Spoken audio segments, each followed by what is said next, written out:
tell me before you go. Oh, I'm going. It's going right now. Oh, great. Well, thank you. That's wonderful.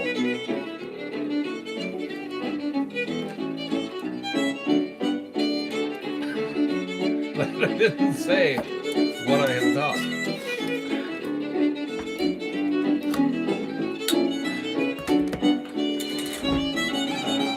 Now, what would that be? Hey, Beaners. Welcome to yet another. Could you turn the music up? Well, I can't quite hear you. Yeah, I know. I got problems. You too. Welcome to another You got problems, my friend. String Theory. As you can probably tell right away, Ginger's not here. Click, click, click. I can hear the clicks. People leaving. Yeah. Yeah. Yeah. We welcome you. Chris is back from an extended vacation in Mexico. With Ginger. With Ginger. Yeah. I was bachelor here for about, 10 days? Yeah. But I made it. You did. None the worse. We missed you. Yeah, I wanted to go, but I was touring with Gunning. Yeah. Well. Gunning. Gunning. Poor Dave. I don't know if he watches this, but if he does, I don't know why I'm not fired now. Like, forever. We needed you guys there. There was plenty of stuff we needed you for. Oh, God, yes. I know. Trust me. We could just take everybody from String Theory to Mexico. Pretty much. We're going to have the String Theory Live thing this year. The summer over beach party. Over the Dutch, at the Dutch Settlement Hall. Yeah. On Carroll's Corner. Kim can help us set it up. All right. And Larry Reinders. Yeah. Help us set it up. Local Larry. So we welcome you one and all. Special thanks to our sponsors, Boucher, Levy's, G&G Music, Brickhouse Guitars, K&K Sound, Gallagher, Recording King, Alvarez Yeri, Yamaha, James Martin Instruments in Ireland, Close Guitars, Cody Guitars, Orangewood Guitars, D'Addario, the Arc, Apollo Picks, Epiphone, Gibson Blue Chip Picks, Tone Slab, LR Bags, Maestro Hose and Guitars in Singapore, George Crackett, my buddy, Emerald Guitars, Nova Scotia SPCA, Charmed Life Picks, Pickers Grip Flamang, and the Tone Traveler. Yes, sir. Who's been our on-the-table sponsor for many weeks now. Speaking of the Arc, yeah. Did you know, I know you know, Dakota and I are working on some tooling. Yes. Which will help Dakota make the Arc easier. Yes. Yeah. Yeah. Because I don't think he can keep up. And I'm going to be speaking shortly to a world distributor for him. Because I think that his idea isn't out there. The way that he does it. There's other people doing the same thing. Oh, yeah. There's other people that make armrests. But yeah. let's be clear that there's no other armrest that only sits on the binding. Yeah. Doesn't touch the top at all. Yeah. And the curvature of the product keeps it from falling forward, right? Dakota's got a special recipe. He's got a science about how it's made. Yeah. So that it doesn't affect the guitar at all. In fact, increases the volume by 20%. Yeah. And it's on and off, easy on and off, right? Yeah. And can be installed by anybody. There you go. So he's got some of the pieces that he needed, so that we can disappear into the machine shop together and see if we can make some tooling specific to his requirements to make his product easier to manufacture. Yes, and I'm going to see if I can get him a distribution deal. Nice. That's my new plan. Yeah, because he deserves it. Dakota. He deserves it, and he makes a great product. And do he ever? So for Cape Corner today, yes, sir. I'm going to pay tribute to a man that we lost just this last week. One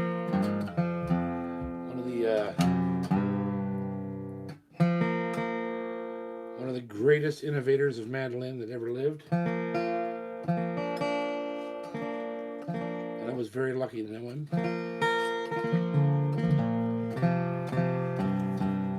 He was a total character. He wrote this tune right here. It's his most famous tune. And we're all still trying to figure out how we want to play it.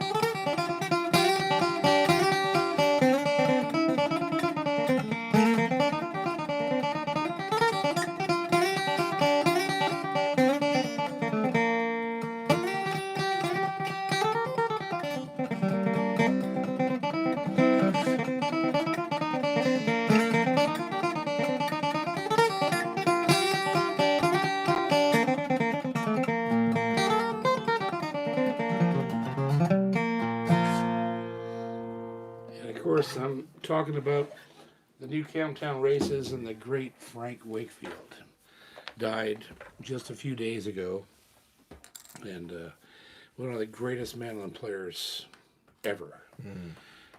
And so we pay tribute to him tonight. Mandolin heads eternum. Here's to Frank Wakefield. God love you wherever you went. I'm sure you went somewhere good.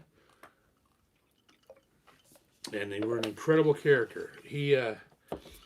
Frank was an amazing guy. He had a bad car wreck way back in the 50s or 60s. I don't know when it happened, actually.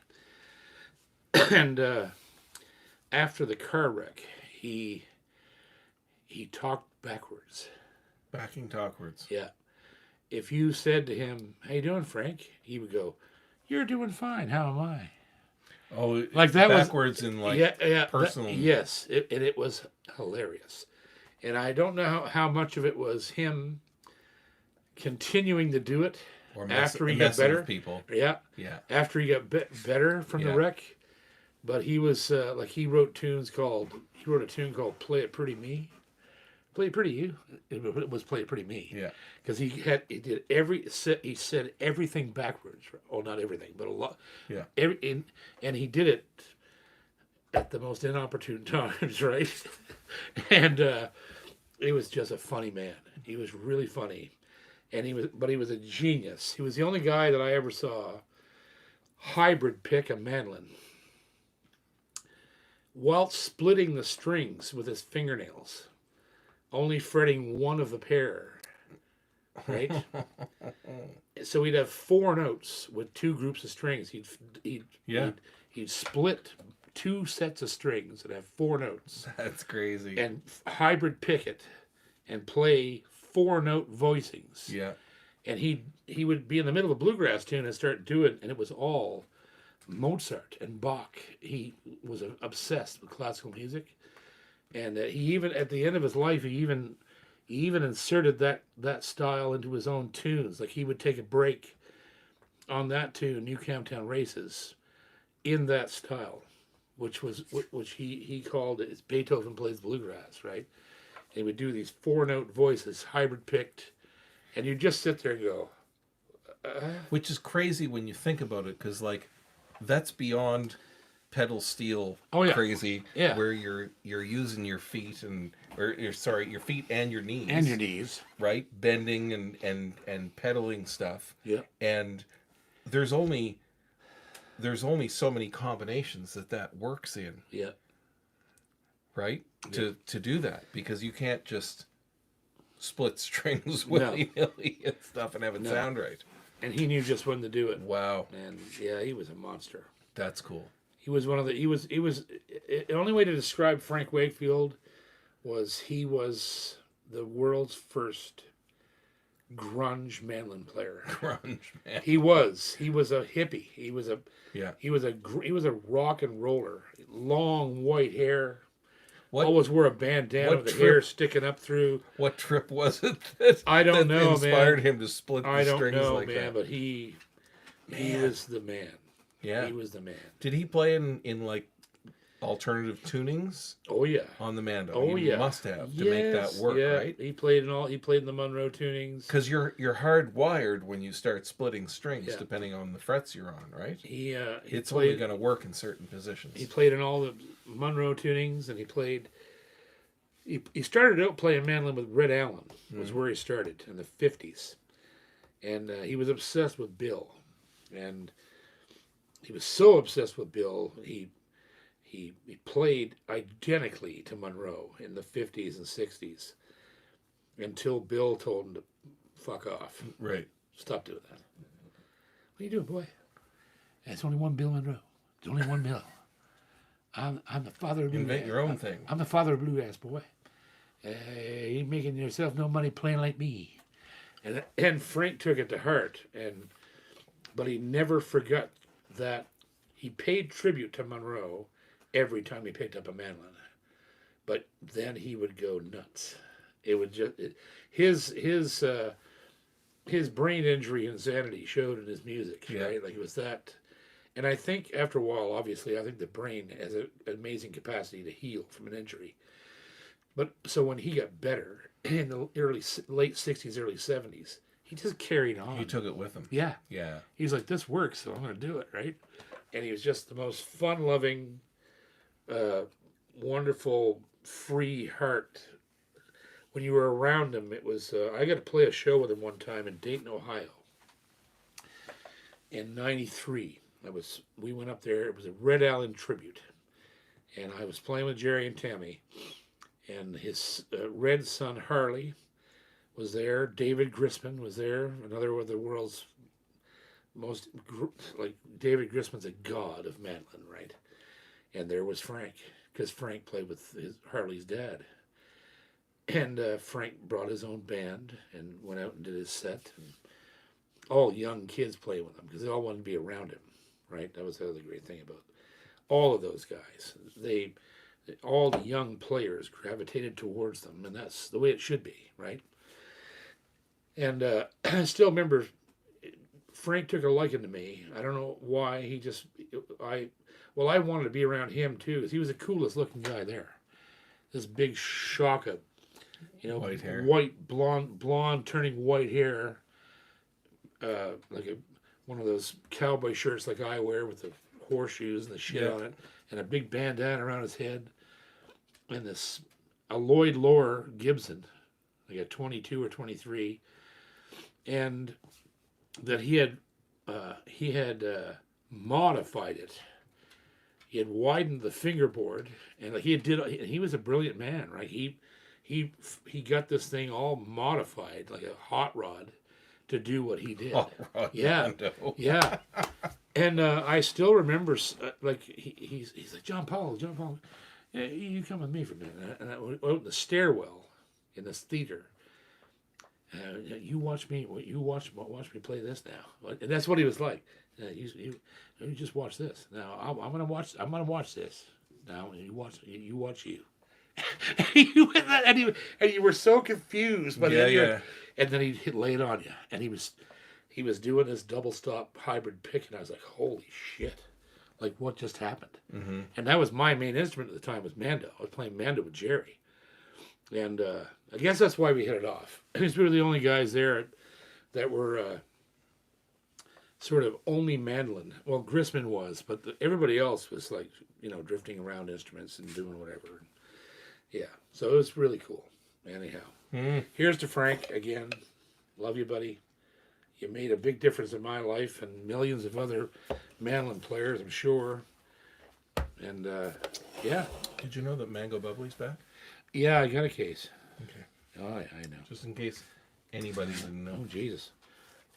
For some reason, we might be in trouble. YouTube has decided to update right in the middle of all this. Oh, nice. And we're just going to wait to see what it does. We talking to ourselves? Pretty much. Okay, there we go. Got the update. Mm-hmm. Update. Me. Mm-hmm. View channel. And there we go. Your check. There we are. Look at all those people. Woo. We got a lot of people on. Love you. So, the first question goes to a super chat from Colin Dolan. Hey, Colin. Happy Wednesday, Main brother. differences between Sitka and European spruce. Buddy, I couldn't tell you. I just know that Sitka is probably the most homogeneous top. It's the common man's spruce for guitar. It's the most bendy. Yeah, it's and until you start getting into Adirondack spruce, like from the west, from North America, things don't really change that much. I think that Sitka, Engelmann, and European spruce, from Pretty close together. what I know, yeah, they are hugely. But from what I know as a guitar player and a consumer, is the European spruce is actually the top of those three. You've got European. It's a little finer grained, I think, isn't it? It is. spruce? European Sitka and Engelmann. Yeah. Those are species of trees, of course. Or European spruce. Yeah. I don't know what the species is called. They just call it European spruce. But the European spruce is more desired than Engelmann or Sitka, I think it's, with Adirondack being on the top of those three. yeah, I think that the European varieties are generally smaller trees. Because and it's so more, cold there. and it's a more consistent, Tighter grain. tighter grain. Yeah. Yeah. That's what I know. Whereas the Adirondack, Yeah, Adirondack grows. it's a wide because swath. the grain is humongous because Yeah. it's so temperate here that the tree grows an amazing amount each year. So the grain can be as much as 1/8 of an inch wide. But I don't think it's the tolerance in the grain for the Adirondack. It's got a lot more variability to it. It's not near as Not consistent. consistent. No. Good question. Yeah. All right, let's go back through some questions. That's only super chat. Stephen Baker says no bath tonight. Not feeling great. Mm-hmm. I have been watching the Rockford Files for a while. That a boy, Stevie. Driving your gold Transmero around. What was it he drove? A Camaro. A Camaro. Yeah, Camaro. Yeah, white Camaro. No, gold. Was it gold? Okay. Yeah, I Rockford love that Files, show. he was James gold. Garner. Yeah, James Garner. I came that close to meeting him. I told this story in Life of Music. I was in Waylon Jennings' basement one day and was visiting with them, and the doorbell rang. And Jesse went up to answer the door. Uncle Jesse from Dukes of Hazzard? Aunt Jessie, Mrs. Jennings, dickweed. And so she went up That's a valid and comment. she was gone about 5 or 10 minutes, and when she came back, she said, "You should have come up with me." I said, "Why?" He said, "That was James Garner at the door." Well, why did he come down? They were they were best buddies. They had just made that movie together, Maverick. Right. Him and Waylon Jennings was involved with the music, and anti-Semitic boy there, Anti-Semitic boy. Braveheart. Mel Gibson. Mel Gibson. Yeah. They were all. Everybody was all ganged up together for that movie. Right. This is the year that it came. The year after it came out. So yeah, Garner was in town and stopped by, and yeah, I remember watching that show on Friday nights as a kid. anti-Semitic boy. Yeah. He is. Yeah, you nailed that one, didn't you? He's a little bit. Yeah. Okay. Next. Well, whatever. Actually, yeah. next. Let's see.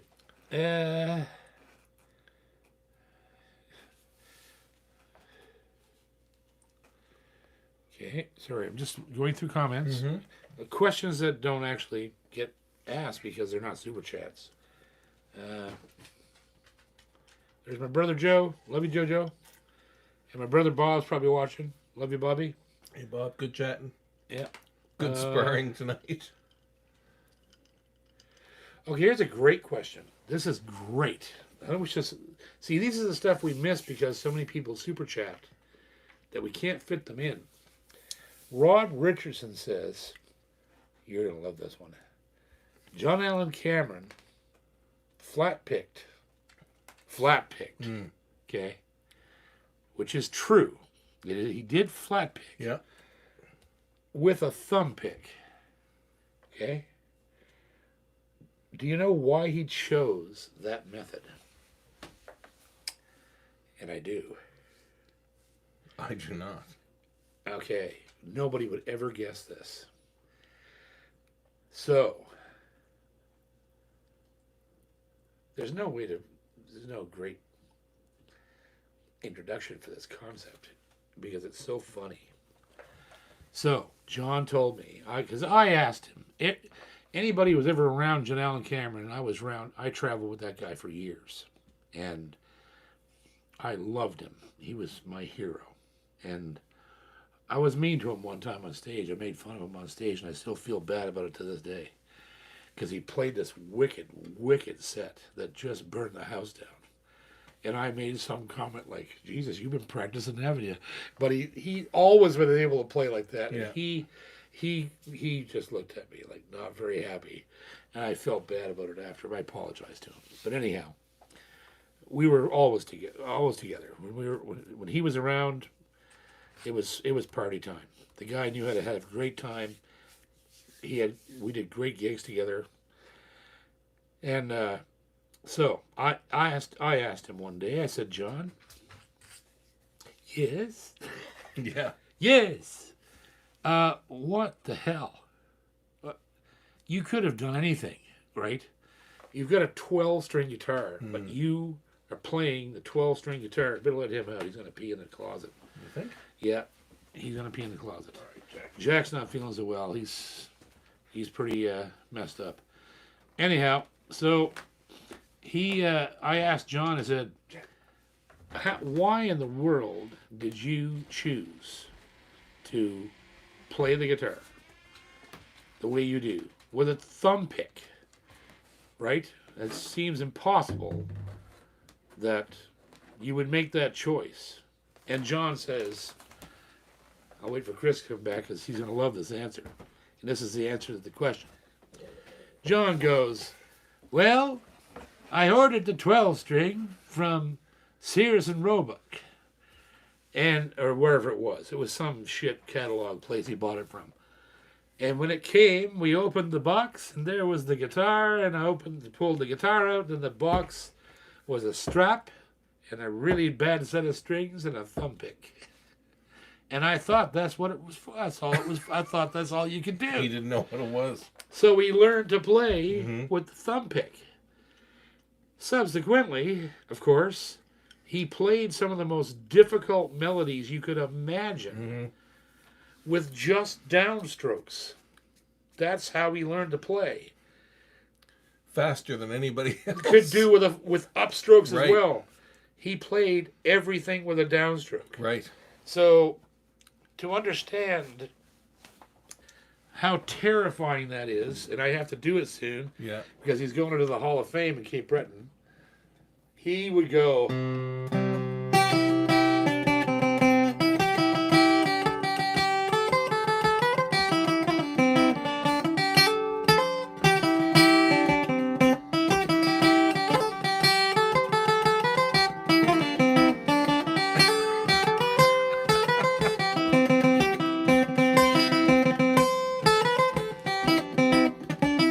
I can't even do it anymore. Yeah. I learned how to Are do you it. sure he didn't? Oh, no, he never upstroked. I watched him.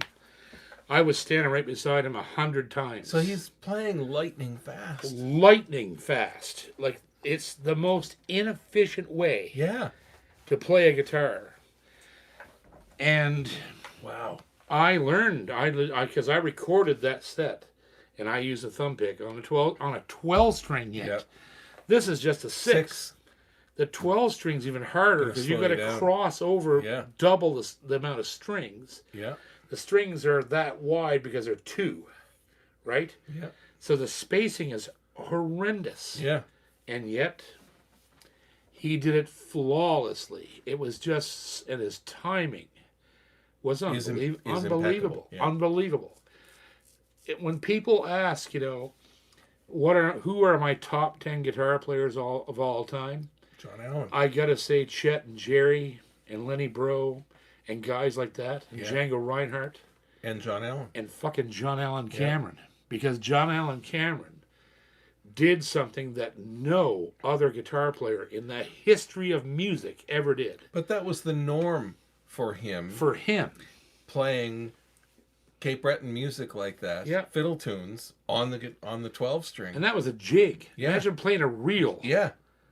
Yeah. Like, But that's how he did it. He did it and never thought a thing Never about thought it. a thing about it. Yeah. And he used big old heavy national picks like I just had on. And I'm telling you, that man was a fucking genius. There's no question about it. Monster. He was an absolute genius. He was an innovator. And he made East Coast music cool before anybody ever knew it was. And if it wasn't for him, I wouldn't be sitting here right now because I would not have a job. Mm-hmm. And that's the truth. Same for Gunning. Yeah. None of us would ever have been accepted. He made Celtic cool before it was cool. Is right. Yeah. If it wasn't for Don Messer Yeah. and John Allen Cameron, Yeah. and to a lesser extent, Anne Murray, had a lot to do with bringing the East Coast into the mainstream, right? There'd be no Great Big Sea, no There- Rankin none of family, them. no None Barry of us. McNeil's, No. no Ashley Rita, McIsaac, no Rita. Matt Minglewood, Yeah. none of us. We would have all been Yeah. stuck out in the fucking woods somewhere in Cape Breton. And John Allen brought all of us into the forefront all over North America, single-handedly. Even when guys like Tommy Hunter wasn't doing it. And Tommy Hunter was Canadian. He featured acts from all over Canada, but he also featured 60% acts from the U.S. Yeah. Right? So he was playing the game. He didn't do what John Allen did. Yeah. John Allen, you know what? When I think about it, John Allen was our Johnny Cash. Because when Johnny had his TV special, he told CBS, you can kiss my ass. I'm having on who I want. Right. Or I'm not doing Or it. I'm not doing it. Yeah, and John Allen did the same thing. And John Allen did the same thing. Yeah. You know what? The first time Steve Goodman, the guy who wrote City of New Orleans, was ever on TV in Canada was the John Allen show. And nobody wanted him there. They're like, "Who? You kidding me? Who is this guy?" Do you know This is before it was a hit. Do you know what would be really cool? Is to go back for like a week to when we were kids. Oh, yeah. And watch TV again, knowing what we know musically now. Yeah. And appreciating Yeah. what we had Yeah. when it was nothing to Yes. us. It was nothing. It was blasé. Yeah. Oh, there's John. Oh, there's Don Messer. Yeah. Oh, there's Stompin' Tom. Oh, there's Tommy Hunter. Well, and Or there's and whatever, come right? and come later on, there's Up Home Tonight. Yeah. There's On the Road Again. Yep. Right? Wayne Rodstad. Wayne Ronstadt. There's Songwriters Circle, Bruce Guthrie. right? Yep. It's true. There's been very few artists in the history of Canada that actually did something for Canadians. Yeah. Right? I saw, not too long ago, I saw a Songwriters Circle, not to get off the track, but I saw a very early Songwriters Circle. On CBC. And it on YouTube, but a Yeah. part of it. Yep. And I could barely even recognize Bruce. No, he was a young man. Because he was so young. Yeah. And it's just something you and I have lived with the entire time it's been around. Yep. And it's still happening. And it's frightening to me that oh my God, he was so young. Yeah. Yeah. It's pretty Brucey. scary. Brucey and all the legends, man. Love you and miss you, Bruce. All our Canadian legends that made it possible for us to even be doing this. Because we just would not be here without what they did. So there you go. There's a rabbit hole. super chat from Stephen Becker. What the said fuck he? is going on here? I'm not in the bath. And you said something nice about the Queen of Spring Hill. The Earth must be off its axis. You still need a bath. I still hate Anne Murray, but I'm not going to take it away from her. And she lives up the road now, so right. She might come over here and beat me with something. I don't know. I don't actually hate Anne Murray. I just think she's a commercial suck ass. So that's what that is. So there you go. What did she do for us, really? Except for, Sing Along Jubilee. And then she went down to the States, and they said she was Canadian, but then she spent her entire life in Las Vegas. So It all counts. Sarah McLachlan. Yeah.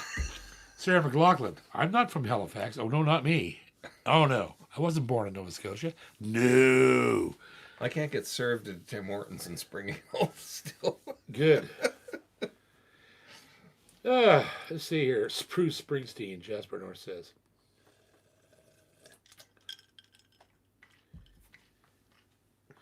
Okay. Here's a great question from Graham Campbell. And this could be our nerd turd. What's it called? Geek Speak. Nerd turd. Geek Speak. Yeah, Geek Speak with Chris. Yeah. Nerd turd. We didn't prepare a Geek Speak because he's just coming off a big vacation. So and Ginger's not here. Ginger's not here. She went back to work. So you talk about this. This is a really good one. Hi. For recording acoustic guitar and vocals at the same time, would you recommend using one condenser mic to capture it or mic separately? So I want to let you in. I know what I would do, but you have a deeper understanding of the actual science behind why I do what I do, because I think you know what I would do. It would depend, it would depend on the style of recording you were going for. But if you were doing them at the same time, I would prefer a single source, because you need to get the guitar, you need to get both of them into the sweet spot of the microphone you're using. And you are going to have phase differences if you use two microphones spaced, and you could get some odd artifacts in the recording process. I would, in that situation, if you're just looking for an off-the-floor kind of feeling, as honest as it comes, I would use one large diaphragm to do it. Now, that was a good answer, but it's not what I would do. And everything he said was right. That's exactly right. So, with that in mind, I do use two mics for single capture. But the way that you're saying it is actually the easiest way if you have the right mic and the right artist. Depends right? on it, and it depends on placement, right, as well. So the way that I get around all of the pitfalls he listed, because he's absolutely right, is I close mic everything. Yeah. So I would take a mic like this, and I would put it about that far from the person's face, and it would be facing, the top would face the ceiling. And it would be screened. It'd be a spit screen in front of it. So he could just do what he wants to do and work it as much as he wants to work it. And then the other mic would be another condenser like this, and the mic would be facing the floor. Mm-hmm. So it would be upside down.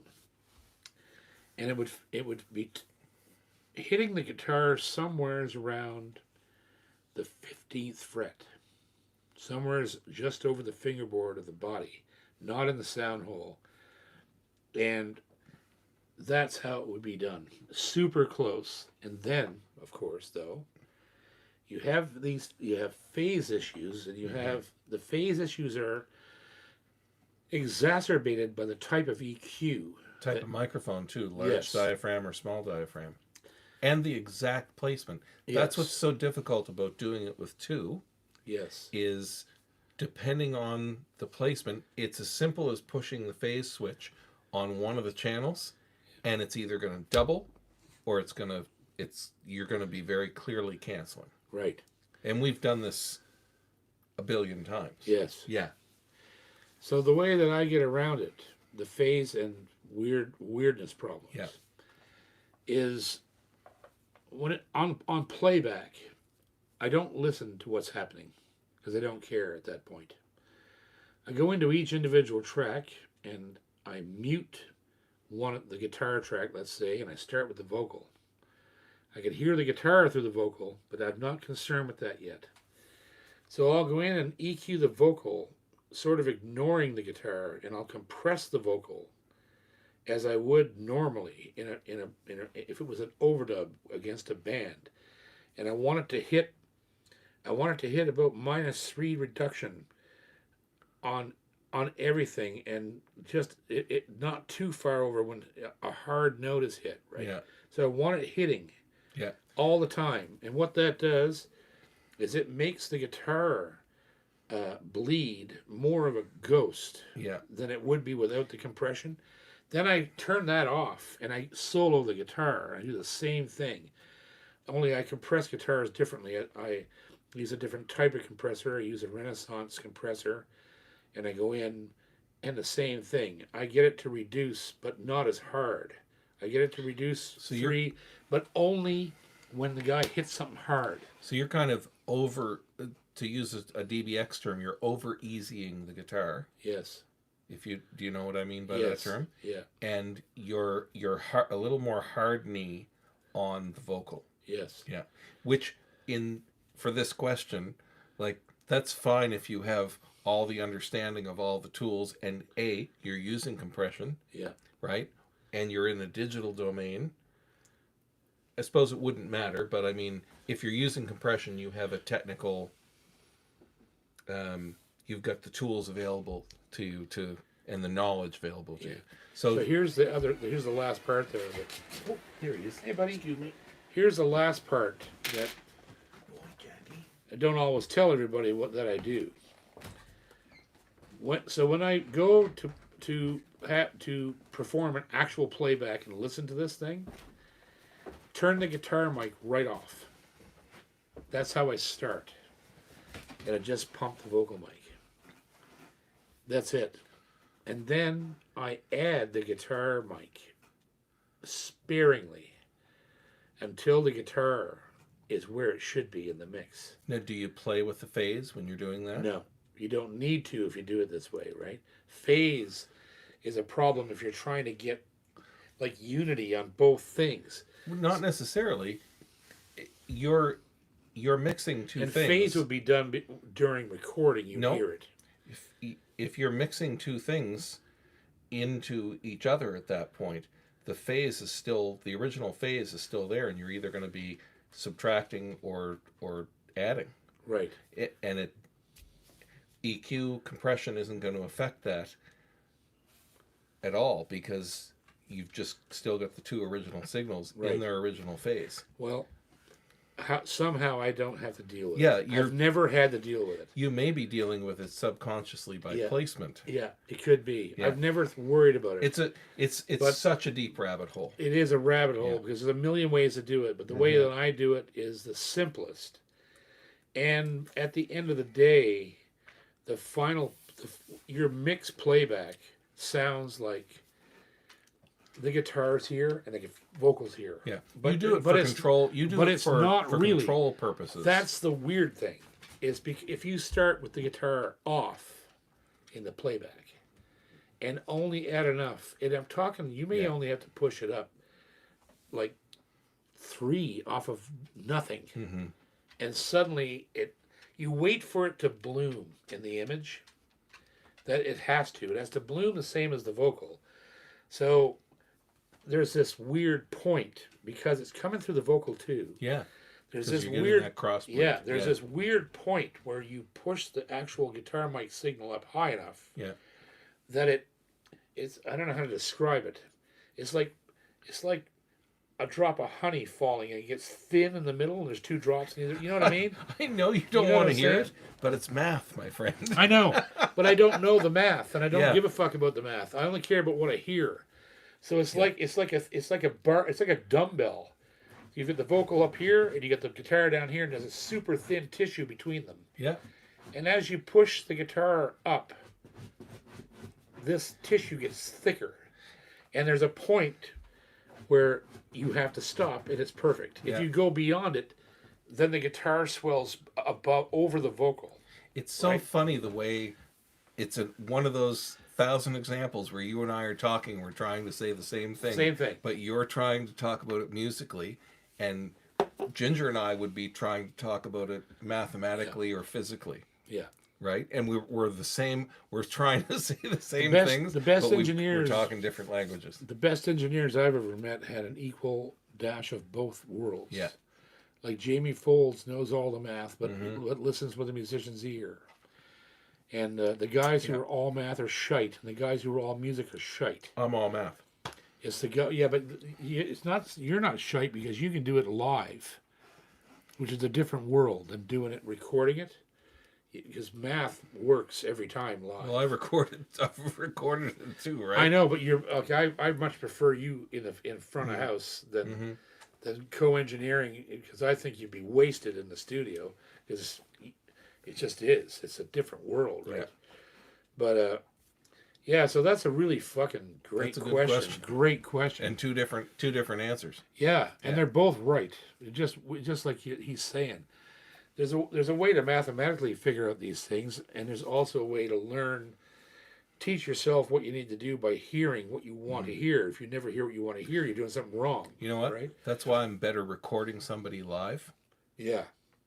On a live recording, because you know what in a studio. Because you know what it's going to sound like in a quiet room when it's done, right? When it's done, yeah. Yeah.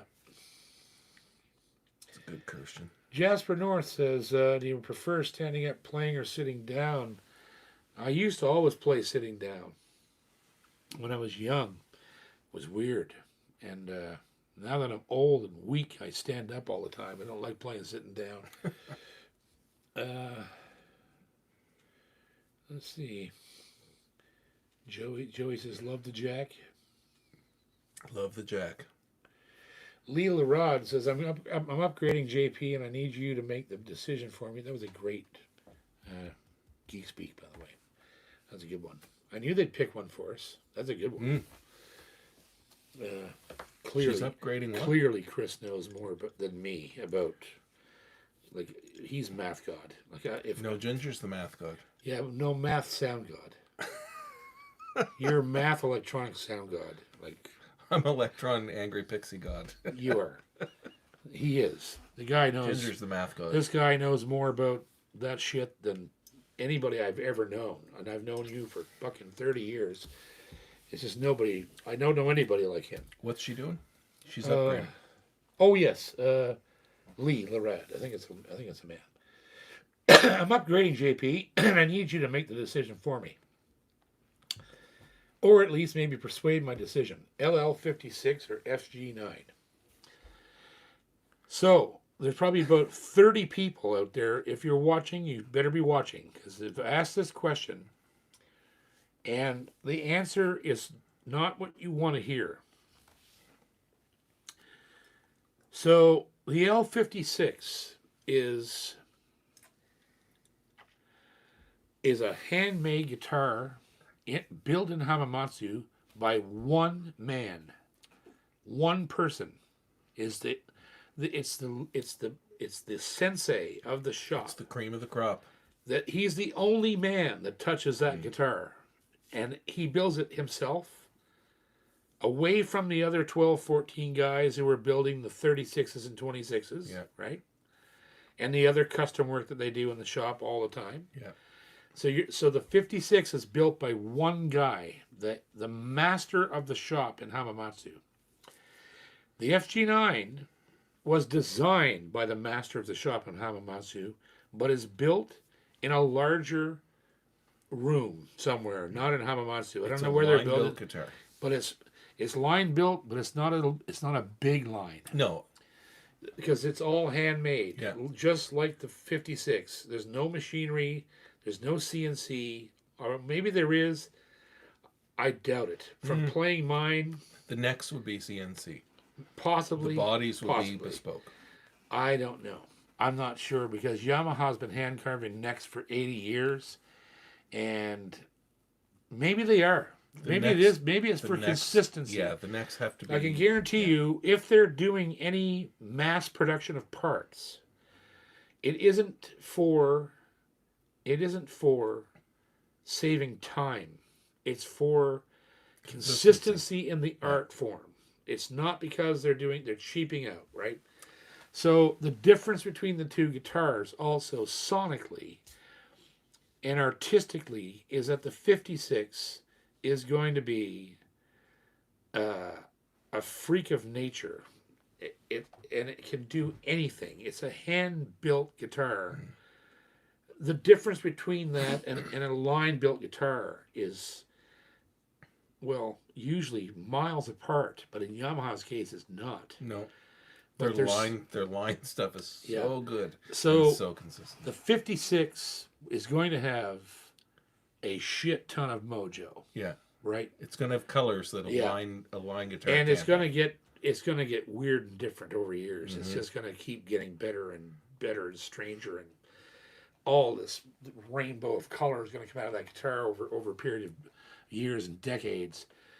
The FG9 is an engineered marvel. It's designed to be a cannon. I don't know if it's a guitar that I would take on stage and try to play Chet Atkins with, although I'm going to. I'll lower the action and do it, right? Because the guitar is brilliant. But the 56, and the 56, don't fool yourself, the 56 is $2,000 more than the FG9. And the FG9 is $5,100. Yeah. The 56, you're going to wait 8 months for it, because it has to be built. At least. They don't build them. They only build them when they're ordered. Yeah. So at least 8 months wait. And the FG9 you can get pretty quickly for $5,200 Canadian. And either guitar is going to satisfy your need for, a pinnacle instrument. They're both pinnacle instruments. But the 9 is a powerhouse cannon. The 56 is an artistic expression of one guy's in the shop. And it's going to be a one-of-a-kind guitar. Yeah, it's one of a kind. They're all different. FG9 is not. All the FG9Ms are going to be awesome. All the FG9 Rosewoods are going to be awesome. Yeah. They're going to be consistent right down the line. That's how they're built, because they want to compete with the D28. Yeah. Or the D18 in whatever case, or the Bourgeois. They're competing in the highest echelons of American guitars and killing it.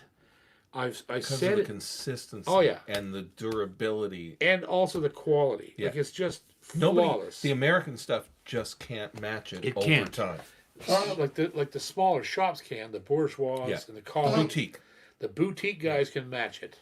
But the boutique guys cost you $12,000. Yeah. Right? The FG9 is going to cost you whatever, $4,400 US or whatever it is. And you're going to get the same quality of guitar. So I said this in the review, and I mean it. It's of all the high output guitar companies, Martin, Gibson, Taylor, Breedlove, anybody who's putting out over 100,000 guitars a year, and they all do, right? Martin made 130,000 guitars last year. All those companies, the FG9 is the best dreadnought guitar in the world. There's nothing that can touch it in those high output companies. In the line built class. No, nothing. You have to go outside line built companies to beat the FG9. You got to buy a Boucher, you got to buy a Collings, you got to buy a Bourgeois, you got to buy a Crackett, a Gallagher, a James Martin, whatever. You have to go outside that world in order to beat it. There's nothing can touch it. So the real question for you is, what are you doing with it, and what is that extra $2,000, $2,500 going to mean to you functionally for that purchase? Oh, and the other thing is, the FG9 is a standard dreadnought shape. Yeah. The 56 is not. The 56 is the classic Yamaha dreadnought shape, built out of geometric circular patterns. So they built their dreadnought. Their dreadnought shape is not Martin. Yeah. It's theirs. They invented it, and it's math again. It's all geometry, and why their guitars sound so friggin' good. Yeah. It's just incredible. They've been doing it for 80, 90 years. So that's another thing to consider. You're not getting a dreadnought that looks like a Martin dreadnought or any other American dreadnought. It's a Yamaha dreadnought, 56. The FG9, standard dreadnought shape. Yeah. I hope that helped. Good question. It is a great question. It didn't help. Great question. Question for Coot. How many beer did it take to muster the courage to cut into a torrefied maple boucher to install Gunning's Anthem Stage Pro? 0 beer. 0 beer. Yeah. 0 beer. He's done so many of those. It's funny. I have the cutouts from how many guitars do you think are in that little drawer? 50. There's Yeah. like a stack of them, and they're only yay thick. Yeah. Like there's a full. You can Well, play the cards whole, with the them. hole in the. It's the There's whole. probably I cut out 52 of them in there. Yeah. It's oddly enough, I don't think twice about taking a drill bit or a saw or a Dremel tool or whatever it is, because they're just tools to me that these guys use. Yeah. And they're tools that you have. Yeah. And you're cutting into tools that we use. That you use. Yeah. And they are. They're tools. Yeah, they're tools. As much as I would save, I'm gonna grab Ginger and the dogs in a house fire. Yeah. But right after I get them out, I'm going back for all my bouchers. Yeah. Absolutely. And the rest of them, well, I shouldn't say that. I'd be throwing them all at the goddamn window, right? Yeah. But the fact of the matter is, my guitars are like my children. But they're also tools, and they work. And if they don't, I don't keep them. Right? Yeah. They get cycled. I expect a guitar to work every time I pick it up, no matter what the time of year or what the circumstances is. And I want my goddamn car to start every morning, and I want my computers to turn on and do what they do every time. You know what I mean? That's what we expect of the tools we use to make a living with. The closest I get to feeling cutting into those instruments is the odd time that me and you are there and that drawer is open with all the little cutouts or the pieces of wood, because I mark the serial numbers and the model number and the artist on them, and people occasionally see them and they start going through them, and you get it'd be worth money someday. Well, you get a Bruce Guthrow, this, that, or the other. You got 3 or 4 of those. Oh, half a dozen anyway, Yeah. and dozens of yours, and all the artists that I've done them for. That's about as sentimental as I get about it. Yeah. Yeah. Russell Snell has a super chat. What do you think about Steve Martin's banjo playing? He's brilliant. Yeah. I love his banjo playing. Banjo player. And he's not the greatest technician, and he uses all steel picks, steel thumb pick. And he's a very metallic sounding player. But the guy's a genius. And he always has been, like since the 70s. I love his banjo. Does inject his humor into his playing, which takes account for not being the greatest technician. Yeah. He injects himself into it, so it makes it brilliant. Yeah, he is brilliant. Let's see. Corey McCormick. JP, how could you let Coot defile Gunning's Boucher by cutting into the torrefied maple to install an anthem? Sounded great, but my God, the balls that takes. It does. Ladies and gentlemen, he's here all week. Jamie Reed. Happy Wednesday, boys. Got myself the same Aston mic as you have. It's incredible. Thanks for the recommendation. JP hopes you are well. Love you. Happy Wednesday. Sonia H. sent us a super chat with no question, just some dollars. Love you guys. Thanks, Sonia. Thanks, Sonia. Terry Short. I know you're not necessarily a Martin fan, but I have a chance to pick up 2007 HD41. I would get it. The reason I'm saying it is because it's above the normal standard models. Yeah. Anything in the 40 range is usually killer. So I would do it. I would if you can pick it up for a decent price. And if you can pick it up for a decent price, you'll be able to sell it for a decent price. Right. The great thing is if it sucks and you don't like it, there's about 1 million people that'll buy it because it has Martin in the headstock. Right. For what you paid for it. Probably more than you paid for it. So, if you can get a good deal on it, get it. Because anything above the, you can say anything above the 20 series. I love 35s, but they're touch and go too. But you start to get into the 40 level, 41, 42, 45. Those are nice guitars. They don't play around with those too much. because they're the flagships, right? They gotta try. Yeah. At some point. Yeah, they're getting the attention. They have to. Yeah. They got to put a little extra into the QC and into the build and setup. I would get it. I would get it if I had the money and I knew what that was. I'd buy it too. You won't lose money on it. No, you'd never lose money. Not on that series. Let's see. Let's just scan back through here. Okay, Rich Fern. JP, a while back you mentioned that you were planning on going back to review again some of the previous guitars you have reviewed, Epiphone, Excellente, Recording King, Yamaha, etc. Absolutely. There's a new program that I'm going to design this year. I've got to design, the stinger and all that stuff for it. But I haven't decided what I'm going to call it. But it's going to be, it may just continue on being guitar stuff with John. And I'll subtitle it a different way, but I'm going to re-review. Second look. Yeah. There you go. Yeah. Now that it's experienced and you've used it live or recording. All the guitars, every single guitar, except for the few ones that I've sold that didn't really, I reviewed and tickle your bird. They didn't tickle my bird that much, but were great guitars. They just didn't fit in with, I got royalty in here, right? Yeah. So almost everything I got, I still have, and I've toured with it, and I love it.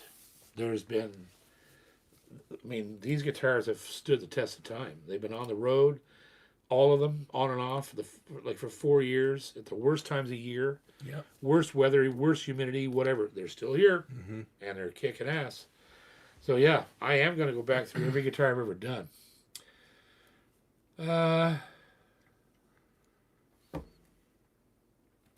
Jesus, they're still talking about this fucking guitar that you cut in a hole in that Boucher. What are they saying? They're pissed off. There's a hole inside of it. It's a tool. It's a tool to be used. Jasper North wants to know what you think is the best maker of ribbon mics for recording. And I don't know, but you would know. The only good experience I have with ribbon mics is a real RCA 44. And everybody makes ribbon mics today. There's a ton of ribbon mics out there. The theory behind it is not hard, and it's fairly standard. If I was going to buy a ribbon mic, which I'd dearly love to have. God, me too. I would be a 44DX or a 77 guy, because I've heard a ton of ribbon mics, but I've also heard those, and there's something about that original and their copy. It's so fat. The original, so there's fat. Something about it. It's so fat. They're so when okay. So that's what they used to record Peter, Paul, and Mary. Yeah. They all sang around one mic. So I remember when I was a kid, I would have headphones on. My brother, Joe, was an audiophile. Yeah. And he built some of the most incredible component stereo systems that were available at that time. Yeah. And then in those days, it was Realistic was the best circuitry you could buy. Radio Shack, right? Yeah. And Pioneer was just starting to come out. Japanese audio, yeah. But Realistic, he had all the shit. The 16-band graph receiver, super fucking high-end speakers, super high-end headphones. In those days, it was a $400 or $500 turntable. Yeah. If that. Yeah, it was a lot of money in those. I got mine for $150, and it's beautiful. Audio-Technica, right? Yeah.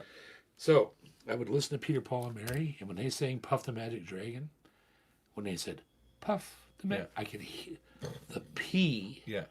Was just like they were right whispering in my ears. Yeah. And I felt the plosive. Yeah. Gently, right in my ears, and it felt so good. It felt like they were like right there going, puff, the magic.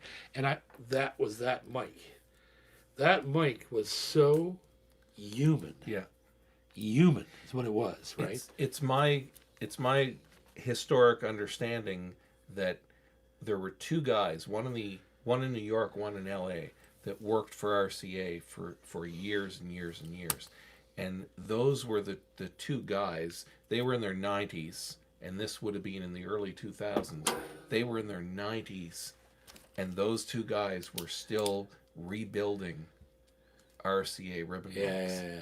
Because like I said, they're all the copy. You can buy an exact copy today and see how it's built online and stuff, and we touched on it. Yeah.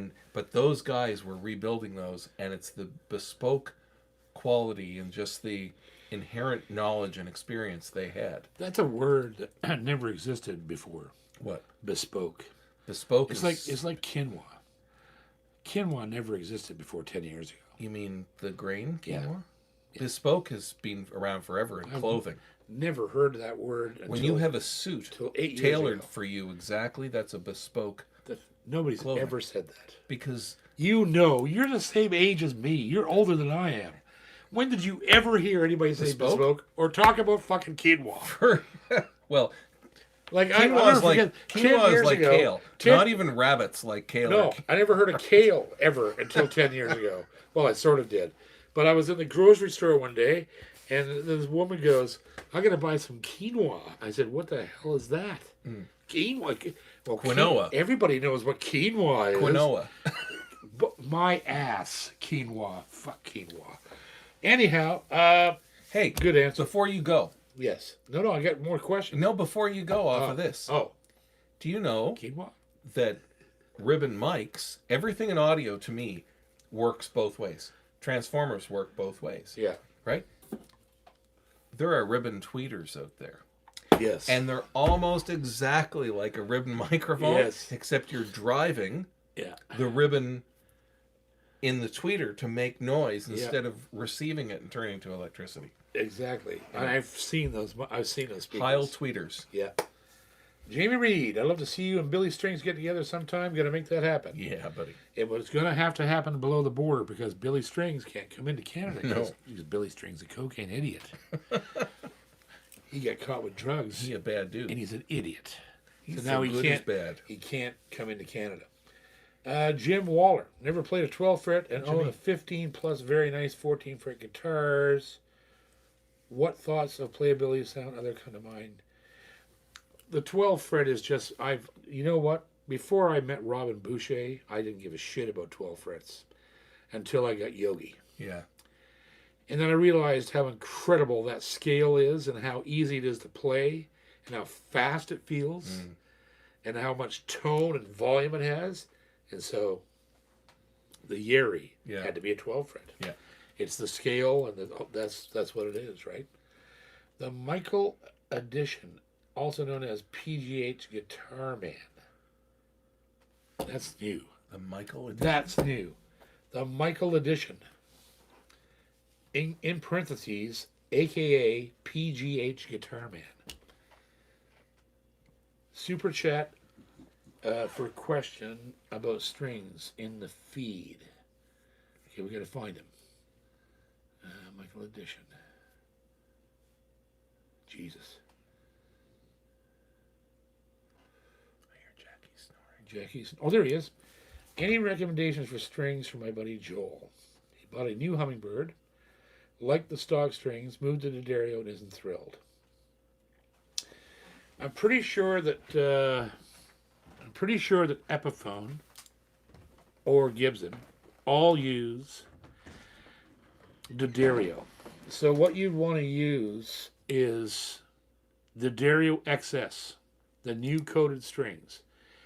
And if you don't like those, if they feel too stiff, just switch to Elixirs. Elixir Phosphor Bronze Light Gauge 12 to 53. That's what I use. I use that gauge in everything I use. And I do enjoy switching strings around. But mostly, if I'm seriously playing on a tour or a session, I'm using coated strings. I'm using Elixirs or D'Addario XS, which are both awesome. So tell them to try those. And welcome. Mark Smith.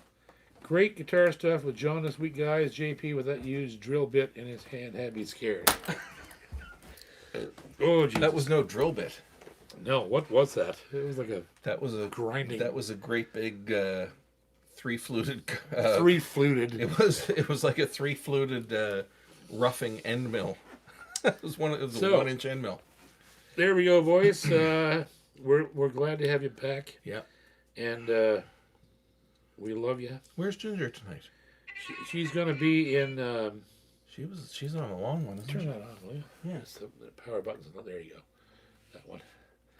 She's gonna be in. Somewhere far away. Oh, Josh Fogel. Oh. FS3. Let me find you, Josh. Josh Fogel.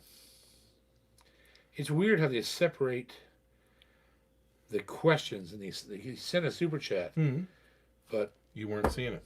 It's not in his chat. It's in the Ginger finds this for me normally. Yeah.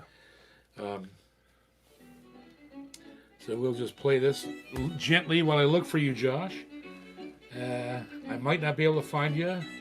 I apologize if I don't. We'll bring you back. We'll bring you back next week. We'll find it. We appreciate your super chat. Josh. We're kind of lost without the Ginger. Yeah, she writes all these things down. Yeah.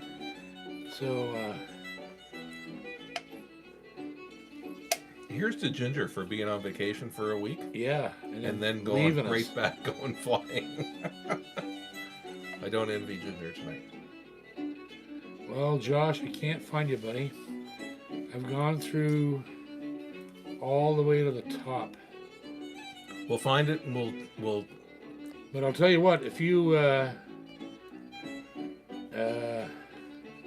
maybe write a message or something, or even send me an email. Email's in the description below the video. I'll be glad to answer any question you have about the FS3. There you go. So the question tonight, it's an easy one, maybe. What is the name of Frank Wakefield's most famous instrumental? We just lost Frank. What is the instrumental that he wrote? Yeah. That he is the most associated with? It was his. That's not a hard one. No, Fifth Symphony. First, we got Peter Fagley. That's a new one. You got the new Camptown Races. There you go, Peter. You're number 23.